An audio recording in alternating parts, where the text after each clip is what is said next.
않으십니까? 여기는 재미가 없는 과목입니다, 사실은.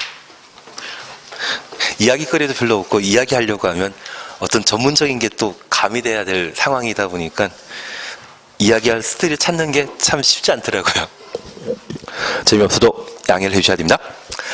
이번 시간에는 개발밀도 관리구역부터 함께 해 나가십니다. 큰 제목이 기반설 연동제란 말을 우리가 볼 수 있는데, 이쪽은 이렇게 잠깐 살펴놓습니다.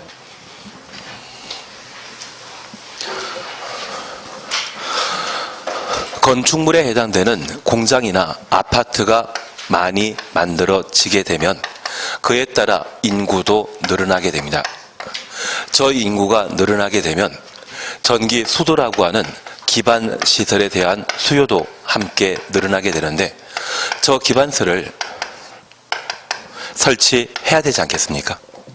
저 기반설 설치가 가능한 곳이 있다면 기반설 부담구역 되는 것이고, 새로운 기반설의 설치가 곤란한 곳이 있다고 하면 그곳을 개발밀도 관리구역이라 표현하게 됩니다. 그래서 여기 건축물 건축이라고 하는 개발 행위와 기반설의 설치가 서로 연결되어 있다 해서 기반설 연동제란 말로 달리 표현하게 됩니다. 취지는 이해되시겠습니까?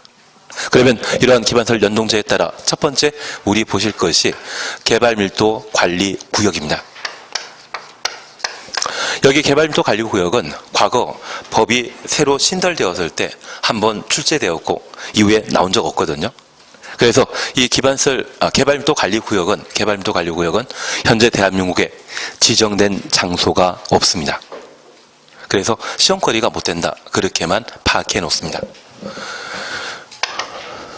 그러면 이 개발밀도 관리구역이라는 장소를 보게 되면 우리는 항상 대상과 절차 기억해 주셔야 됩니다.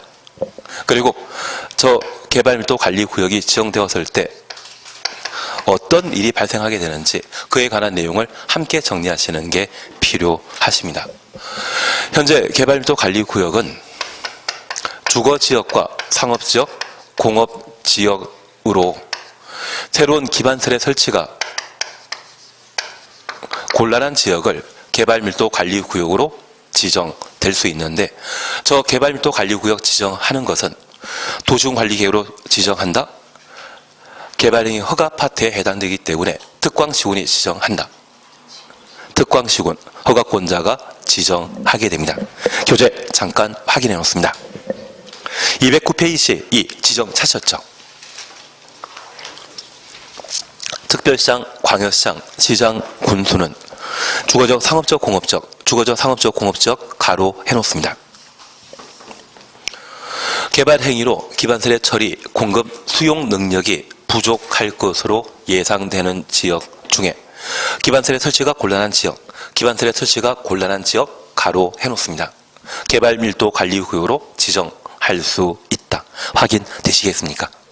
그래서 지구 구역 지정은 임의사항이라는 것 다시 한번 확인하시고, 그 대상 지역은 만약 시험에 기반설 설치가 곤란한 지역은 개발밀도 관리구역으로 지정할 수 있다, 이 말만 넣으면 틀립니다. 앞에 모두 주상공도 함께 나와줘야 됩니다. 그래서 이 주거적, 상업적, 공업적이라면 도로를 기준으로 양쪽의 여러 필지의 대지에는 이미 건물이 충분히 세워져 있기 때문에 이 도로 확장하고자 한다면 건물 때려 부숴야 되거든요. 이러한 곳이라고 하면 새로운 기반설의 설치가 곤란하지 않겠습니까? 그래서 주상공으로서 새로운 기반설의 설치가 곤란한 때에는 개발밀도 관리구역으로 지정할 수 있다, 그렇게 파악해 놓습니다. 그리고 3. 지정 절차는 조금 후에 보시는데 한 장 넘기십니다. 4번 지정효과라는 말 사셨죠? 특광시군은 개발밀도 관리구역에서는 대통령령이 정하는 범위에서 건폐율 또는 용적률을 강화하여 적용하며, 대통령령이 정하는 범위라 함은 해당 용도지역에 적용되는 용적률 최대한도의 50%를 말한다. 그래서 용적률부터 50%까지 가로 해놓습니다. 대신 얘는 시험에 안 나올 겁니다. 안 나오는데도 하셔야 됩니다. 그러면 잠깐 구분하실 것이 있습니다. 여기 개발밀도 관리구역으로 지정되게 되면 국토의 계획 및 이용에 관한 법률에서는 해당 용도 지역에 적용되는 건폐율과 용적률을 대통령령이 정하는 바에 따라 강화할 수 있다라고 되어 있고, 대통령령 시행령에서는 해당 용도 지역에 적용되는 용적률을 50% 범위 내 강화할 수 있다라고 개발도 관리구역의 효과를 각각 서술하게 됩니다. 우리가 잠깐 이해하실 것이 있습니다.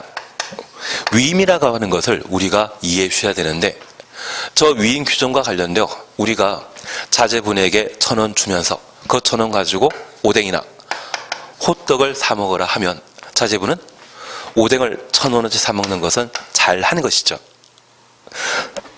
야단치는 거 아닙니다. 대신 저 자제분이 저 1,000원 잘 모아가지고 내 생일날 생일 선물 준다고 하면 나는 야단친다, 착하다 한다. 위임 범위를 벗어나지 않았습니까? 그래서 가끔 남양주에 배정되어 있는 예산을 1년 내내 쓰다 남는 게 있다고 하면 12월 달에 또는 11월 달에 뭐 하고 있습니까? 보도블록 다 교체하고 있거든요. 만약 쓰지 않고 불용 예산이 남았다고 하면 내년 예산에서 그 부분 삭감되거든요. 그거 진짜 낭비가 아닌가 싶습니다. 그러면 우리가 잠깐 이해하실 것은, 법은 중앙에서 만든 법과 지방에서 만든 법이 있는데, 지방에서 만든 법을 조례라 표현하고, 중앙에서 만든 법은 국회에서 만들게 되면 법률이며, 행정부에서 만든 법이 있다고 하면 그것을 명령이라 표현합니다. 그래서 우리 나중에 시험 보다 보면 국토법령과 명령에 근거해서 시험 문제 내겠다, 그런 의미가 되게 됩니다.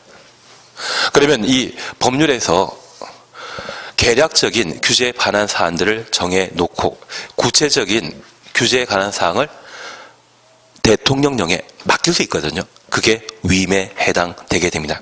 그러면 이 법률상의 표현과 대통령령상의 표현은 모두 옳은 지문입니다.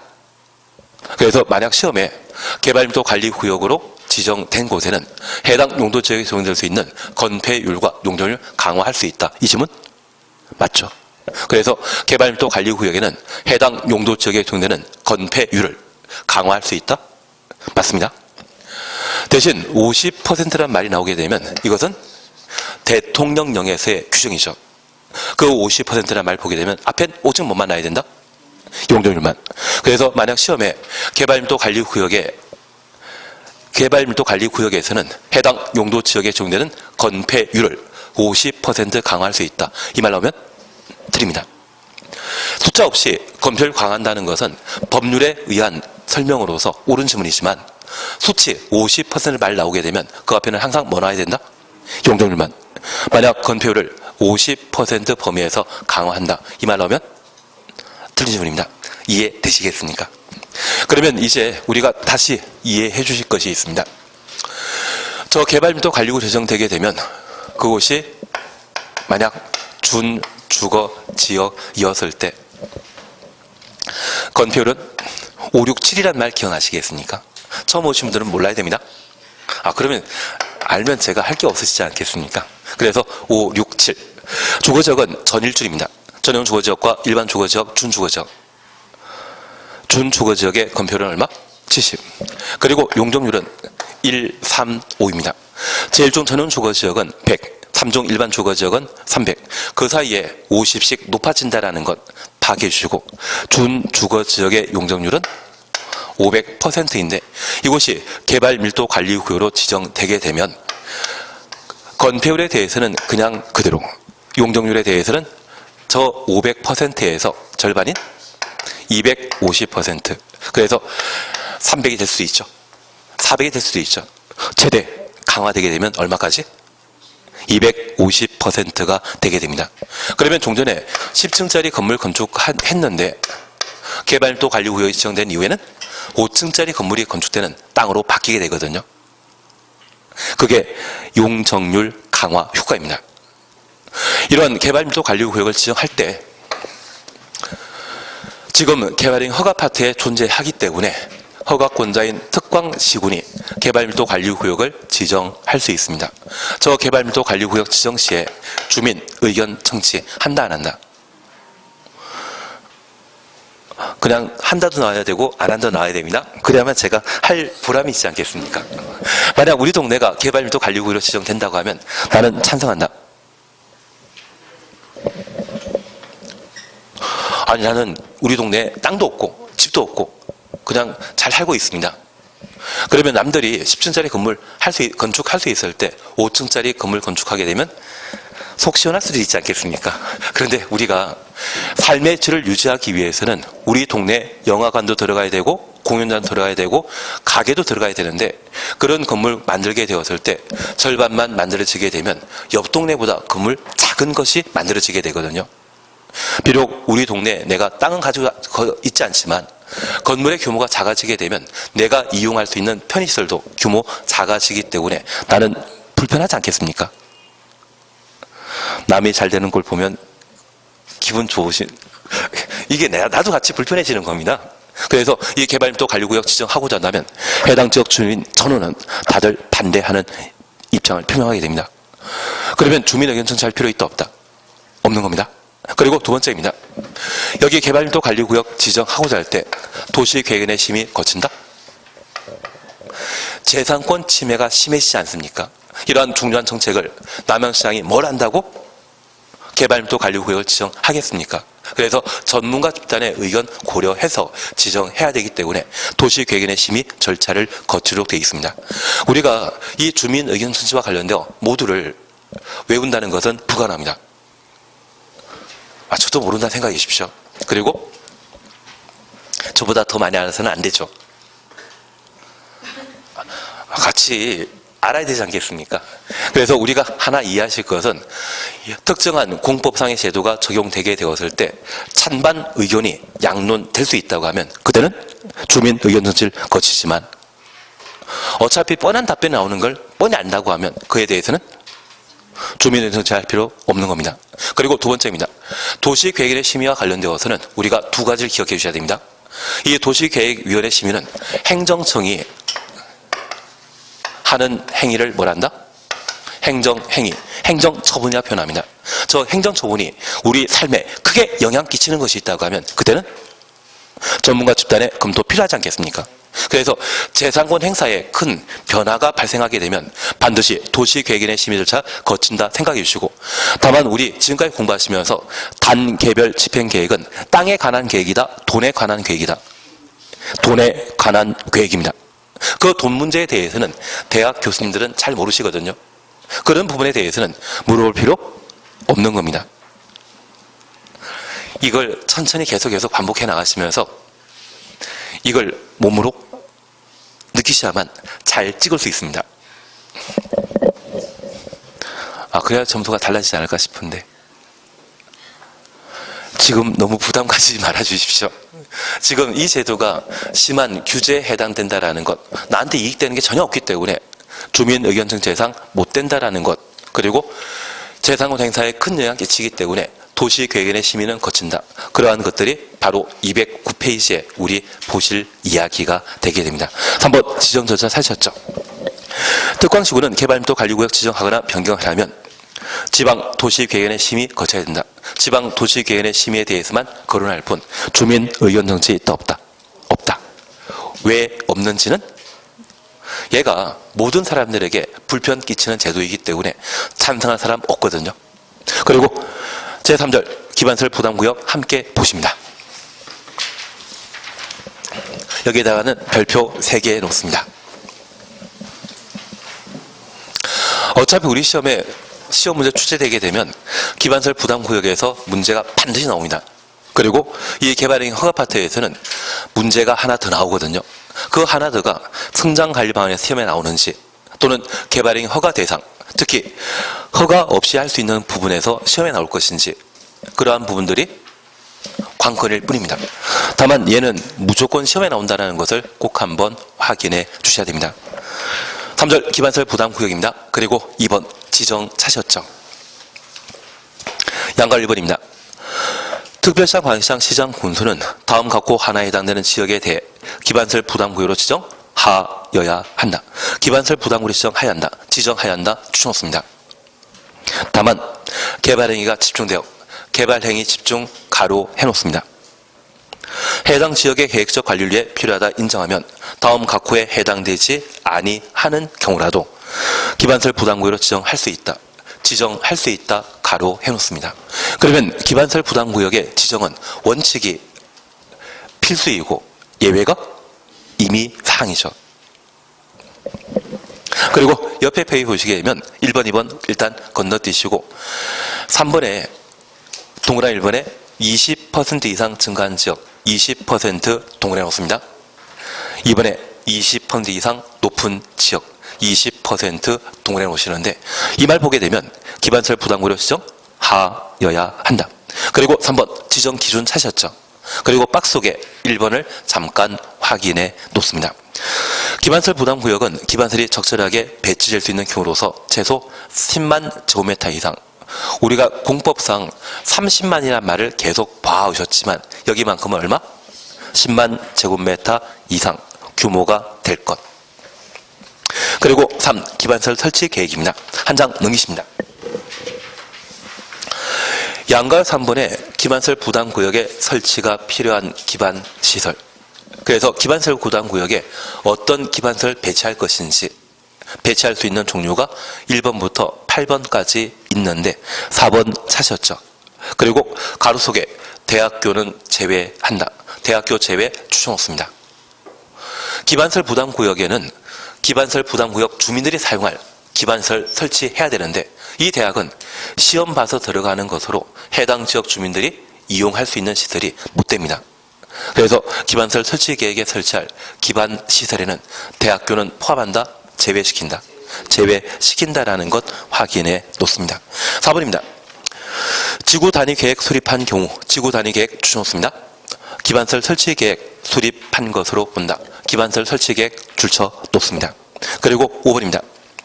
기반설 부담구역 지정 고시로부터 1년 되는 날까지 기반설 설치 계획을 수립하지 않으면 1년 되는 다음날 가로 해놓으시고 다음 날 추천 없습니다. 기반설 부담구역 지정은 해제된 것으로 본다. 그리고 옆에 페이지에 설치 비용 찾으셨죠. 그리고 양가로 1. 부가 대상이라는 말 찾았습니다. 아직 우리가 건축을 다 안 하셨기 때문에 지금은 좀 몰라도 되지만 기반설 부담 구역의 기반설 설치 비용의 부가 대상인 건축 행위는 한 줄 밑에 200 가로 속에 기존 건축물의 연면적 포함한다. 그래서 연면적 200제곱미터 초과는 초과 추천 없습니다. 건축물의 신축, 증축 행위로 한다. 그래서 200제곱미터부터 증축까지 가로 해놓습니다. 그리고 한 장 넘기시면 214페이지에 기반설 유발 개수라는 게 있습니다. 조금 이따 설명드리게 될 겁니다. 그런데 이 0.7부터 2.3까지 있거든요. 그걸 외우라면 나는 외울 수 있다? 할 수 있습니다. 할 수 있는데 시험에 나온다는 보장만 있으면 할 수 있죠. 그럴 역량 되시는데 그냥 제가 기본적인 설명만 하고 넘어갈 겁니다. 하지 마십시오.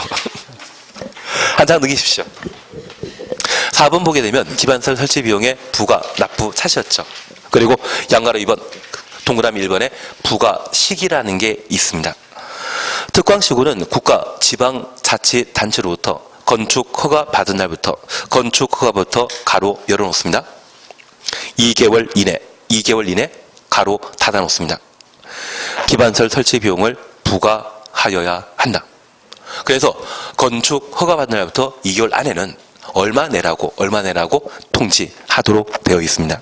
그리고 옆에 페이지에 3번 기반설 설치 비용의 납부 동그라미 1번 납부 시기 찾으셨죠. 납부 의무자는 사용 승인 신청 시까지 가로 해놓습니다. 이를 내야 된다. 납부해야 한다. 그래서 납부는 언제까지? 사용 승인 신청 시까지 납부한다라는 것 확인해 놓습니다. 그리고 기억의 납부 방법을 찾았습니다.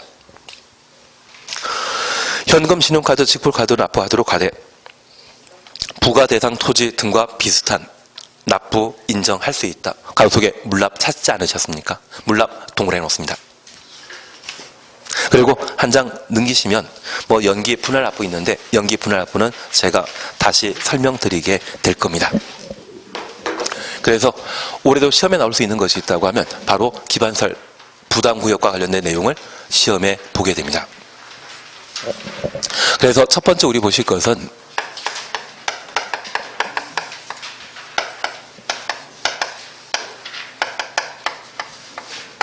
기반설 부담구역은 건축물이 많이 늘어나게 되면 그에 따라 인구도 늘어나게 되고 기반설에 대한 수요도 증가하게 됩니다. 새로운 기반설의 설치가 가능하다고 하면 무엇으로? 기반설 부담구역으로 지정할 수 있는데 하나 이해하실 것이 있습니다. 여기 기반설에 해당되는 도로, 전기, 수도, 오늘 우리가 집을 나오셔서 학원 올 때 이용하셨던 그 일체 시설은 원래 나라가 만들어줘야 되거든요. 그런데 나라에서 만들지 않고 이 건축을 통해 개발 이익을 얻는 자로 하여금 수익자 부담 원칙에 따라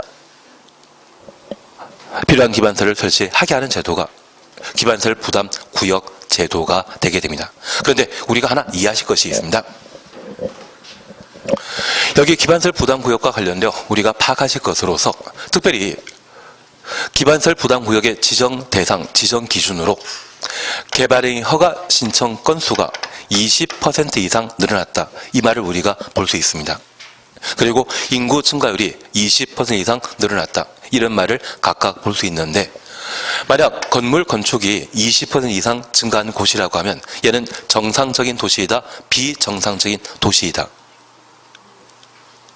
하나 이해하실 것은 우리가 한 해 예산이라고 하는 것을 확보하게 된다면 그 한 해 예산은 2018년도에 확보한 예산으로 2019년도 우리 남양주에 필요한 다양한 시설 설치하는 것입니까? 아니면 2019년도에 확보될 예산으로 2019년도에 사업하는 겁니까? 1번이 맞습니까? 2번이 맞습니까? 2번이 맞는 겁니다.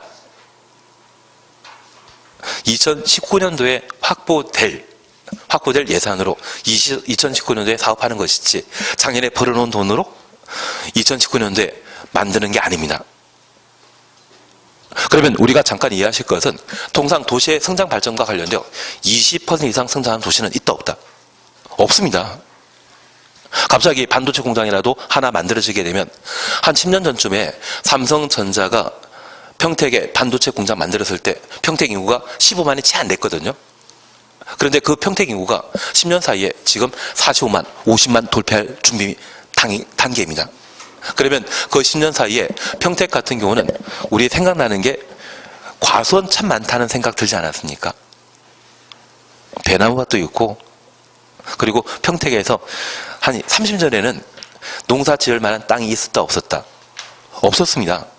평택 진짜 쓸모없는 땅이었는데요. 여기 평택 출신 안 계시죠? 감사합니다. 왜냐하면 제 친구가 평택 살았는데 그 친구는 다 팔고 서울 올라오셨지만 아버님께 서울 올라오셨지만 그 땅을 넘겨받으신 삼촌분들은 거기에서 시의원까지 하고 계시거든요. 옛날에 공부 잘하면 땅도 팔고 소도 팔고 다 대학 보냈고 공부 못하신 분이 있으면 그냥 중학교만 졸업해서 농사 지으라고 했는데 형제 자매가 머리 똑똑해서 다 올라가시고 나면 다른 사람의 비싸게 파느니 그냥 가격 파느니 가족들에게 반값 팔고 올라온 분들이 많으시거든요. 그리고 서양 고수를 밀고 나니까 지금 평당 뭐 200만 원, 500만 원까지 올라가는 땅도 많던데요.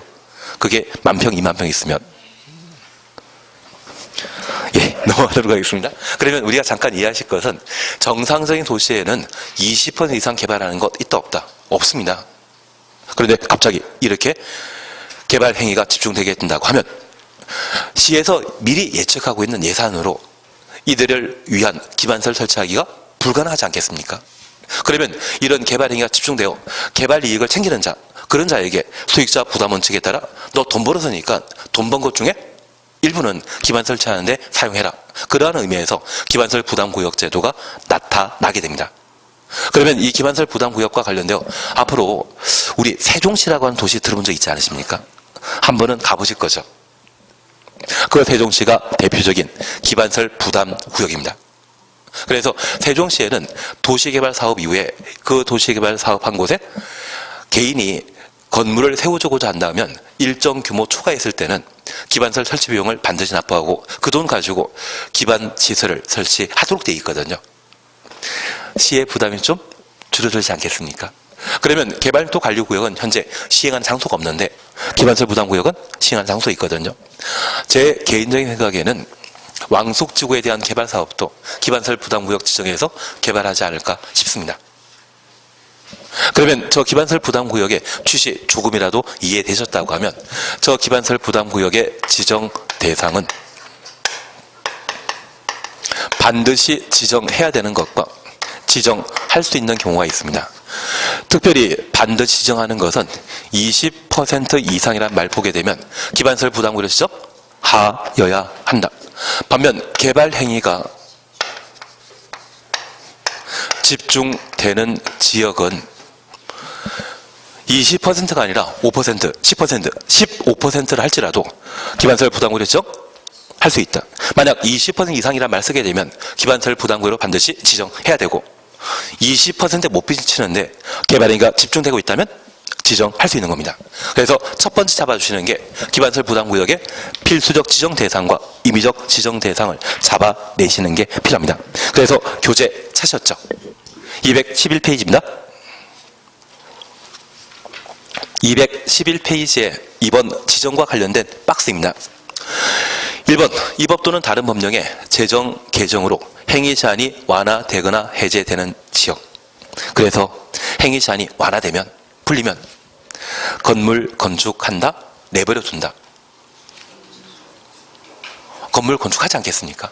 그래서 이러한 곳은 기반시설 부담구역 지정하여야 한다. 2번입니다. 법령에 따라 지정한 용도 지역 등이 변경되거나 해제되어 행위 제한이 완화되는 지역. 행위 제한 완화 줄만 쳐놓습니다. 이 말 보게 되면 개발 행위가 집중되는 장소로서 기반시설 부담구역 지정하여야 합니다. 이해는 되시겠습니까? 그리고 3번입니다. 사실 관건은 3번의 1, 2를 봐주시는 게 필요합니다. 해당 지역의 전년도 추놓습니다.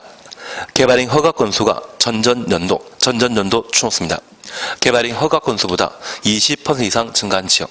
그리고 2번입니다. 해당 지역의 전년도 인구 증가율이 해당 지역 추놓습니다. 해당 지역에 속한 특광시군, 특별시부터 군까지 가로 해놓습니다. 전년도 인구 증가율보다 20% 이상 높은 지역. 그래서 우리가 첫 번째 봐주실 것이 20%에 관한 사안인데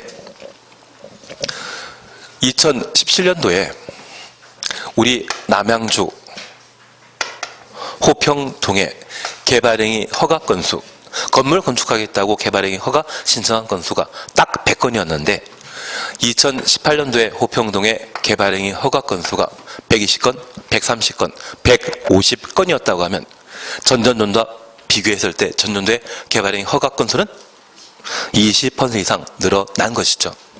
만약 이런 상황이라면 2019년도에 호평동은 기반시설 부담구역 지정하여야 합니다. 그리고 두 번째입니다. 인구 증가율과 관련되어 2018년도에 호평동의 인구 증가율이 25%였는데 우리 남양주 전체 인구 증가율은 달랑 3%밖에 안 되었습니다.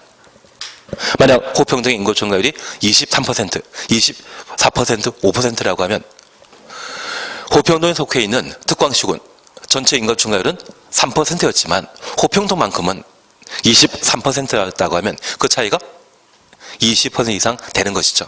만약 그런 상황이라면 2019년도에 호평동은 기반시설 부담구역 지정하여야 하는 겁니다.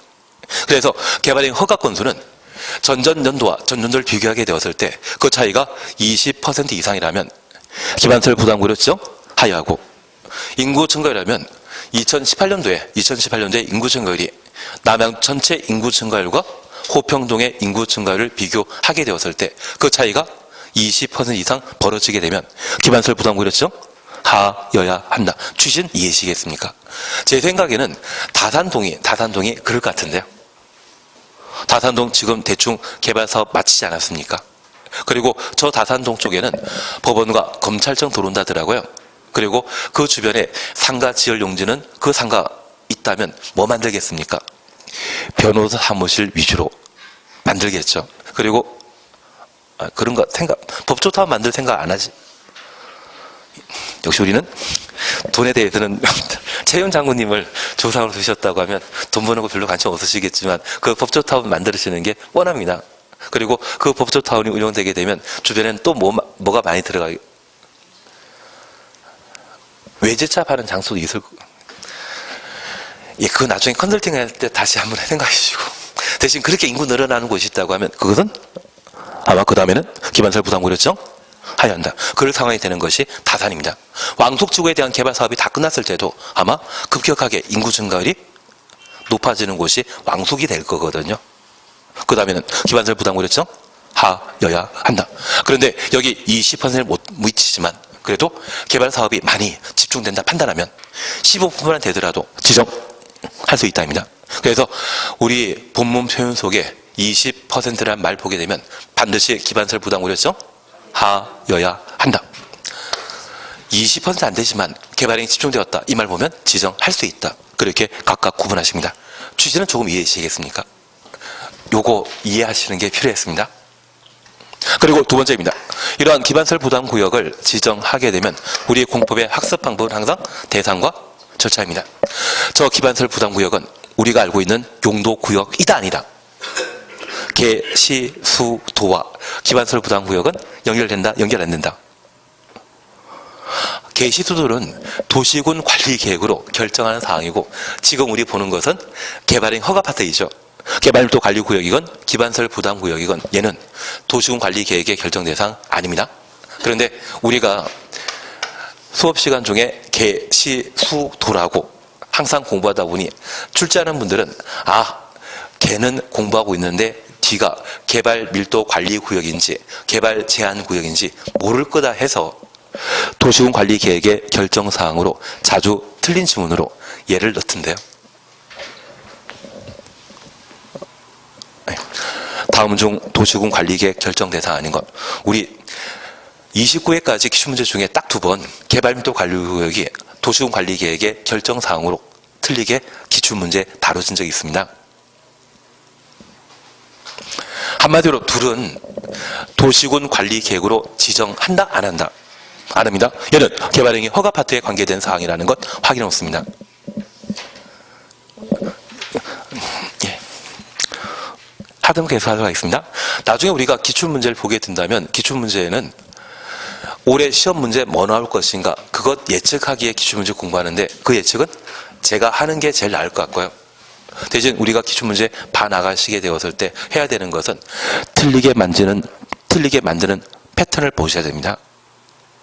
어떻게 정상적인 지문을 출제위원이 틀리게 만들게 되는지 그 소원하는 표현들을 많이 눈에 익혀놓으시고 그게 반복되었을 때 내가 답을 찾아내는 것이 기출문제 공부 방법입니다. 저는 두 가지 다 해야 되지만 우리는 패턴만 잘 익혀놓으시면 일단 둘은 도시군관리계획 결정 대상 이다 아니다. 아니다라는 것 잡아주셔야 됩니다. 그러면 이 기반설 부담구역은 특광시군인 허가권자가 개발행위와 관련된 기반설 부담구역 지정 절차에 따라 지정하게 되는데 하나 여쭙 게 있습니다. 주민 의견 전시한다 안 한다? 한다. 그러면 다시 기반설 부담구역을 지정하게 되면 나는 찬성한다 반대한다? 나는 찬성한다 반대한다? 찬성하시는 분 계시고 예.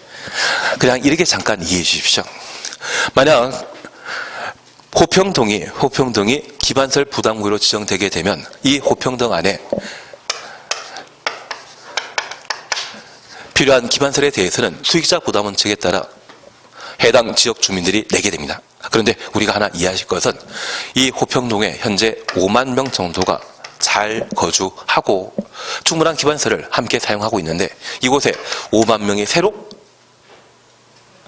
거주할 수 있는 공장, 아파트가 만들어진답니다. 그러면 현재 확보되어 있는 기반설은 부족하겠습니까? 충분하겠습니까?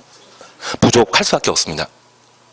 그리고 이 기반설 부담구역으로 지정되게 되면 이곳에 기반설 설치 비용은 연면적 200제곱미터 초과하는 건축물을 신축하는 자, 증축하는 자가 기반설 설치 비용의 부과 대상이거든요. 그러면 쾌적하게 살고 있던 이 호평동에 5만 명이 추가로 이사해 오는 것은 환영할 만하지만 생활은 편해지지 않겠습니까? 그리고 저 기반 설치 비용은 나는 그냥 예전 그대로 건물에 살고 있으면 나는 부담할 필요 없다. 새로 신축하거나 증축할 때만 부담하도록 되어 있거든요.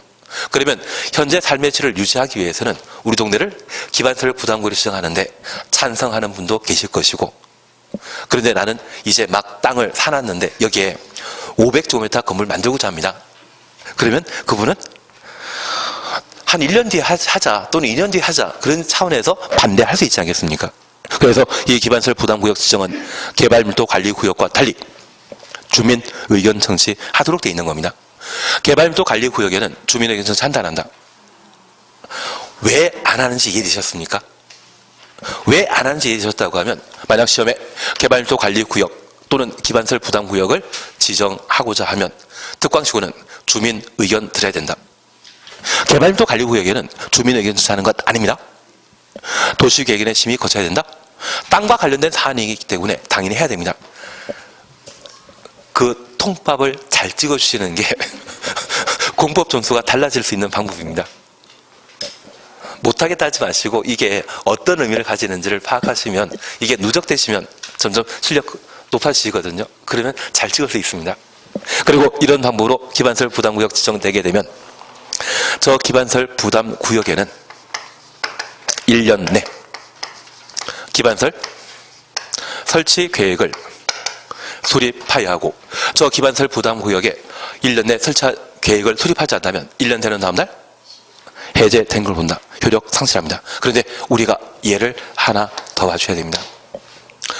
저 기반설 부담구역에 지구 단위 계획이 수립되면 기반설 설치 계획이 수립된 것으로 본다. 그래서 우리 다시 한번 봐주실 것이 있습니다.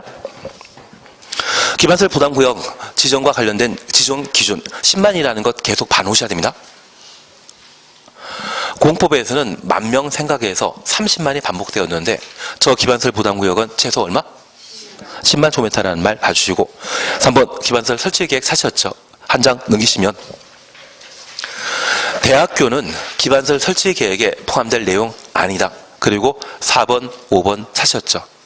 5번 실효에 관한 내용으로 이미 보셨고 4번을 봐줘야 됩니다. 이 4번을 이해하셔야 됩니다. 그래서 지구단위계획 수립한 경우는 기반설 설치계획 수립된 것으로 본다. 되신 겁니다. 그러면 이제 얘를 잠깐 살펴놓습니다. 첫 번째 우리 이해하실 것은, 우리가 방금 개발밀도관리구역과 기반설 부담구역을 함께 보셨는데 그 중에 지구단위 계획구역으로 지정될 수 있는 것은, 기반설 부담구역은 지정될 수 있지만 개발밀도관리구역은 지구단위 계획구역을 지정할 수 없습니다. 그런데 우리가 잠깐 이해하실 것은, 저 지구단위 계획구역 지정되게 되면 3년 안에 지구단위 계획을 수립하여야 하고, 수립하지 않으면 3년 되는 다음날 지구단위 계획구역 지정은 효력 상실합니다. 그리고 이 지구단위 계획의 필수사항은 총 몇 개 있다? 5개. 성장관리방안은 4개. 그러면 그 5개 지구단위 계획 내용 중에 첫 번째 나오는 것이 기반설의 배치 규모입니다. 얘를 지금은 이해해 주십시오. 지금은 휴대폰 보면 안 됩니다. 진짜 제가 평상시 이러면 안 드리는데 얘는 한번 이해하고 지나가셔야 됩니다. 지금 하면 봐주십시오. 잠깐 이해하실 것은, 이 개발밀도관리구역에도 분명 주택이나 아파트라는 것을 만들 수 있지만 그 개발 사업을 효율적으로 시행하기 위해 지구단위 계획구역 지정하고 지구단위 계획 수립하면 참 좋겠지만, 저 개발밀도관리구역을 지구단위 계획으로 지정하고 지구단위 계획 수립하게 되었을 때 저 개발밀도관리구역에는 새로운 기반설의 설치가 불가능합니다. 그러면 지구단위 계획구역 지정했을 때 이 개발밀도관리구역에는 기반설 설치에 관한, 배치에 관한 지구단위 계획을 수립할 수 없습니다. 그래서 개발밀도관리구역에는 지구단위 계획구역 지정 대상이 안 되는 겁니다. 현재 지구단위 계획 수립하게 되면 지구단위 계획에는 필수적 내용이 몇 개이다? 5개입니다. 그 5개 첫 번째가 기반설의 배치 규모인데, 개발밀도관리구역이 지구 단위 계획구역 지정되었을 때 기반설 배치 규모에 관한 사항을 지구 단위 계획은 집어넣을 수 없죠. 그래서 개발밀도 관리구역은 지구 단위 계획구역이 될 수 없는 겁니다. 반면에 여기 기반설 부담구역의 경우는 새로운 기반설을 설치 가능합니다. 그래서 지구 단위 계획구역 지정하고 지구 단위 계획 수립하게 되면 저 지구 단위 계획 내용에는 기반설 설치 배치를 집어넣을 수 있거든요. 그래서 저 기반설 부담구역이 지구 단위 계획구역으로 지정되게 되면 기반설 설치 계획보다 지구 단위 계획이 먼저 투입될 수 있고, 저 지구 단위 계획의 필수적 내용은 몇 개이다? 5개인데 기반설 설치 계획의 필수 내용은 딱 하나입니다. 무엇? 기반설. 그러면 5개 내용 중에 기반설에 관한 내용이 포함되어 있는 지구 단위 계획이 수립되면 기반설 설치 계획 따로 수립하지 않고 얘를 기반설 설치 계획 수립된 것으로 의제할 수 있습니다. 반대로 저 기반설 설치 계획을 수립했을 때 지구 단위 계획을 의지한다라면 틀립니다. 기반설 설치 계획에는 기반설 배치, 설치에 관한 사항만 하나 달랑 들어있는데 저 하나 가지고 4개 필수 내용을 담고 있는 지구 단위 계획을 대체할 수 없습니다. 취지는 이해되셨다고 하면 이제 결론은 기반설 부담구역은 지구 단위 계획구로 지정할 수 있다. 맞습니다.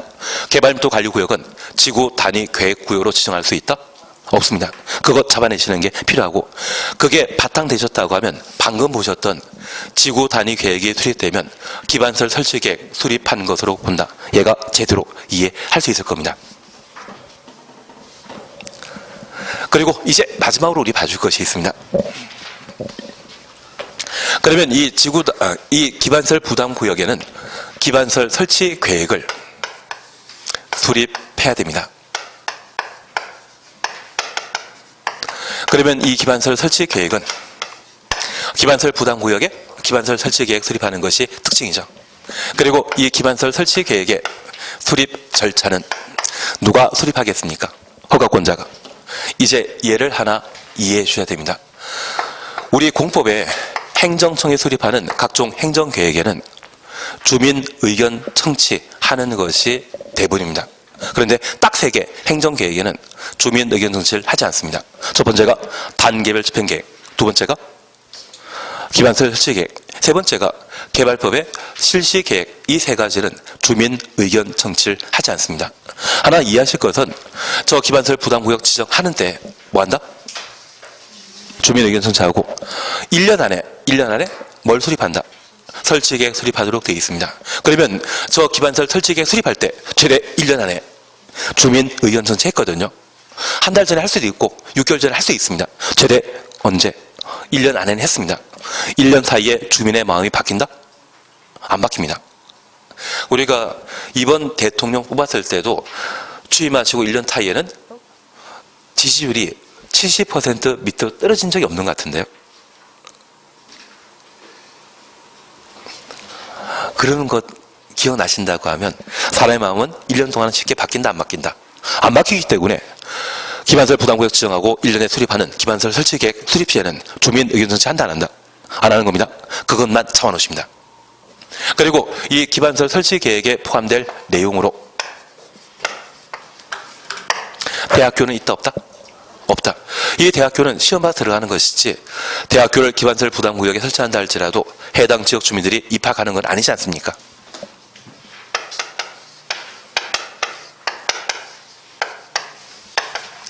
실효에 관한 사항과 의제에 관한 사항까지 이해하시면 기반설 설치 계획에 관한 내용은 다 되신 것 같은데요. 그리고 옆에 페이지에 설치 비용 찾으셨죠? 여기 기반설 설치 비용은 원래 기반설은 누가 만들어줘야 됩니까? 나라에서. 다만 나라에서 만들 기반설의 설치 비용을 부담해야 될 설치 비용을 수익자 부담 원칙에 따라 기반설 부담 구역 내 주민에게 부가 징수하게 되면 저 기반설의 설치 비용은 우리 법은 평등을 헌법 정신에 반영하고 있거든요. 저 평등은 절대적 평등이다, 상대적 평등이다. 상대적 평등. 그래서 잘 사는 분에게 기반설 설치 비용을 부가 징수하게 됩니다. 그래서 연면적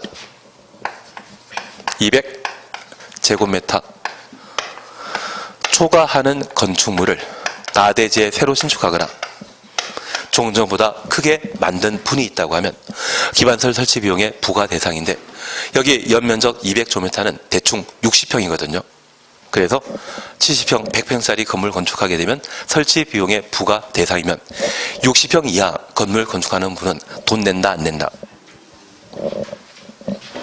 예, 서민 보호하기 위해 이해되신 겁니다. 이들은 잘 사시니까 충분히 설치 비용 부담할 수 있고, 이들보다 작은 건물 건축하게 되면 설치 비용 부과 대상 아니라는 것을 파악해 주셔야 됩니다. 그리고 두 번째입니다. 이러한 설치 비용은 개발인 허가권자가 설치 비용을 부가 통지하고 징수하게 되는데, 우리가 하나 이해하실 것이 있습니다. 여기 연면적 200제곱미터 초과하는 건축물이라는 것은 언제쯤 명확하게 알 수 있을까요? 건축 허가 해준 때, 건축 허가할 때 규모를 정확히 파악할 수 있거든요. 그래서 저 건축 허가 받은 날부터 2개월 이내 얼마 내라 통지하게 됩니다. 그리고 두 번째입니다. 저 기반설 설치 비용을 납부하는 시기는 하나 이해하실 것이 있는데, 건축 허가받은 건축물의 공사 완료되게 되면 사용 승인 받고 사용할 수 있습니다. 만약 저 설치 비용을 사용 승인 이후 납부하라고 하면 사용 승인 받게 되면 이제 사용할 수 있거든요. 돈 낸다 안 낸다? 안 냅니다. 그래서 우리 세법 공부하시면서 만약 주택을 거래해서 양도소득세를 낼 상황이라고 하면 소유권 이전 등기 하기 전에 내는 겁니까? 이후에 내는 겁니까? 이후에 내지 않습니까? 전에 내는 건가요? 명의 변경하기 전에. 그러면 왜 체납하는 사람이 나타나는? 가끔 국세청에서 세금 체납했다 해서 부동산 거래하고 세금 체납했다 해서 나중에 그 집 뒤져보다 보면 골드바도 나오고 다이아몬드 나오고 막 그러지 않습니까? 근데 소유권 이전 등기하기 전에 돈 내라고 하면 세금 안 내면 등기 안 시켜주면 다 낼 텐데요. 왜냐하면 소유권 이전 등기 해야만 잔금 받기 때문에. 그러면 체납하는 분 안 계실 것 같은데. 제가 세법 잘 몰라가지고. 세금은 언제 내는 것인가요? 예, 다음 주 수요일 날 세법 교수님께 물어보시고, 그냥 저는 체납한 사람들 이야기 드린 겁니다. 잠깐 이해해 줄 것이 있습니다. 만약 사용 승인 이후 돈 내라고 하면 배째라는 사람 생깁니다. 그래서 언제? 사용 승인 받기 전에. 그래서 우리 법에서는 저 기반 설치 비용은 사용 승인 신청 시에 내야 된다. 신청 시라고 하면 사용 승인 전입니까? 후입니까? 전에 내도록 되어 있는 겁니다.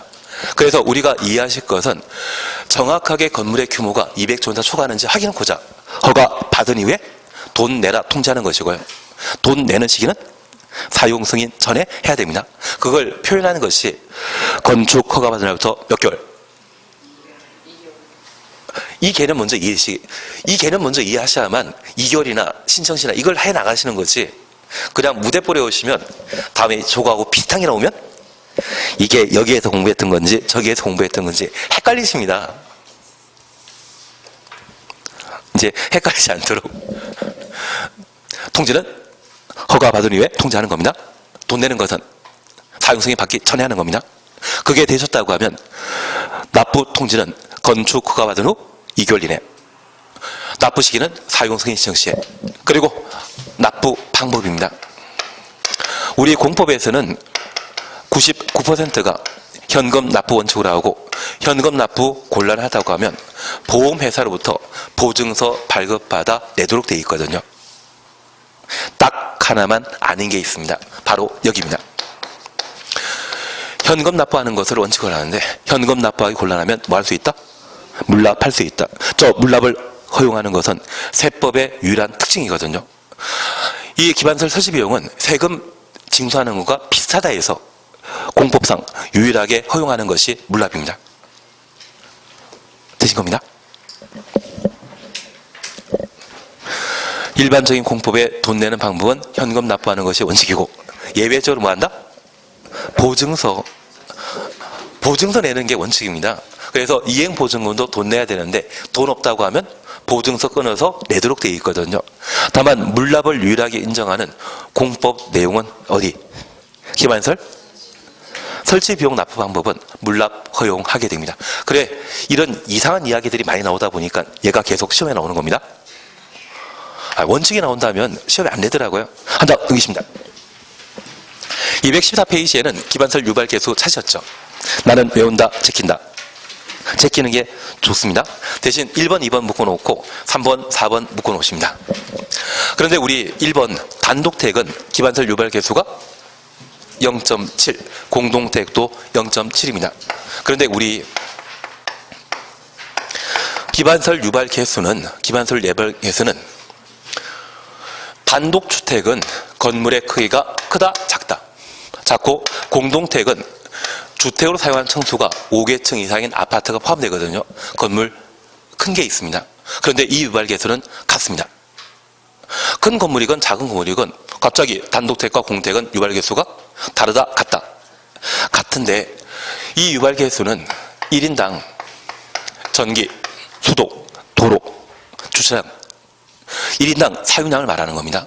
그러면 단독택에 잠깐 잠자고 생활하시는 분들이나 공동택에 생활하시는 분들이나 전기 사용량은 같다, 다르다.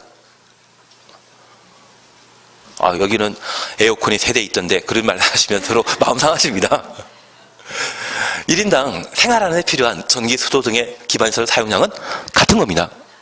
건물 크기는 크고 작을 수 있지만, 크다, 작다 그런 개념은 있을 수 있지만 생활하는 데 필요한 전기, 수도 사용량은 같다라는 것을 이해해 주셔야 됩니다. 반면에 근린 생활시설과 관련되어 우리 세법 교수님이 좋아하는 2종 근린 생활시설과 우리가 이용하고 있는 1종 근린 생활시설은 기반시설 유발 개수가 같다, 다르다. 세법 교수님 좋아하시는 것은 밤늦게까지 영업하고 있거든요. 밤늦게까지 사용하기 때문에 얘는 전기, 수도 사용량이 좀 과다하지 않겠습니까? 그래서 1종과 2종 구분하게 되면 2종 근린 생활시설의 유발 개수가 높게 책정된다는 것을 파악해 놓습니다. 그리고 요즘 버닝썬 이야기 많이 나오지 않습니까? 걔는 무엇입니까? 위락시설 보게 되면 2.1이라는 말 나오지 않습니까? 위락시설 2.1이지 않습니까? 16번에 사실 이 기반시설 유발 개수에 관한 내용을 28회 때 옆에 족보 찾으셨죠? 잠깐 보시면 의료시설과 교육연구시설의 기반시설 유발 개수는 같다, 이렇게 시험에 나온 적이 있습니다. 맞다, 틀리다. 이유는 아십니까? 의료시설은 병원에 해당되기 때문에 환자들이 24시간 병원에 입원해야 되고 그들을 위한 전기, 수도 사용량이 꽤 많은 편입니다. 반면에 학교는 요즘 야자 있습니까? 제 친구가 광명시의 국어선생, 경기도 국립학교 선생인데 막 돌아다니거든요. 근데 걔가 한 7년 전까지만 하더라도 야간 자율학습을 하다 보니까 6시에 출근했다가 밤 11시에 집에 들어오는 게 허다 있었습니다. 그리고 고3 담임 계속 맡아가지고 저한테 하는 이야기가 딱 30년 오면 학교 선생 때려치겠다고 했었습니다. 그래서 걔가 공주사대 나왔었는데 한 23살에 졸업해가지고 이제 한 몇 년 남았거든요. 그런데 요즘 상황이 바뀌었습니다. 야자 없어지다 보니까 생활이 편하다 하시던데요. 그래서 요즘은 한 7시까지 출근했다가 걔가 넘버 5거든요. 교장 선생님 빼고 연식 제일 오래된 걸로 3번째다 보니까 이제 고3 담임 절대 안 한다고 하면 다들 받아주고 1학년만 담임하고 있습니다. 그리고 집에 들어오면 딱 6시라고 하더라고요. 그래서 이제는 저녁에 여유 있는 삶에 여유 시간이 있다 보니까 친구들한테 다 전화합니다. 예전에는 11시에 끝나다 보니까 전화할 생각도 안 하시더만 요즘 학교는 전기, 수도 사용량 학생 기준으로 많다, 작다. 삶의 여유가 넘치지 않겠습니까? 그래서 요즘은 잘릴 때까지 버티겠다고 하더라고요.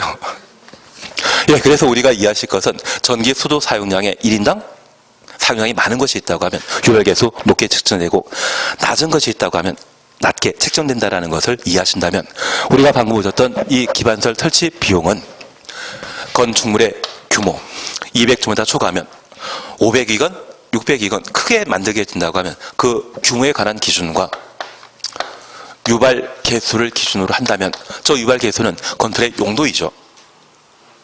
집으로 사용된다고 하면 유발 개수 낮게 책정되지만 위락설로 사용하게 된다면 유발 개수가 높게 책정된다는 것을 고려하면 바로 건물 크기와 용도에 따라 설치 비용이 달리 책정된다는 것 이해되시겠습니까? 이거 외운다 안 외운다? 예, 결론은 그겁니다. 결론은 잘 찍자. 그래서 1인당 전기 수도 사용량이 많다 작다에 따라 유발 개수의 차이를 잡아내시는 게 필요합니다.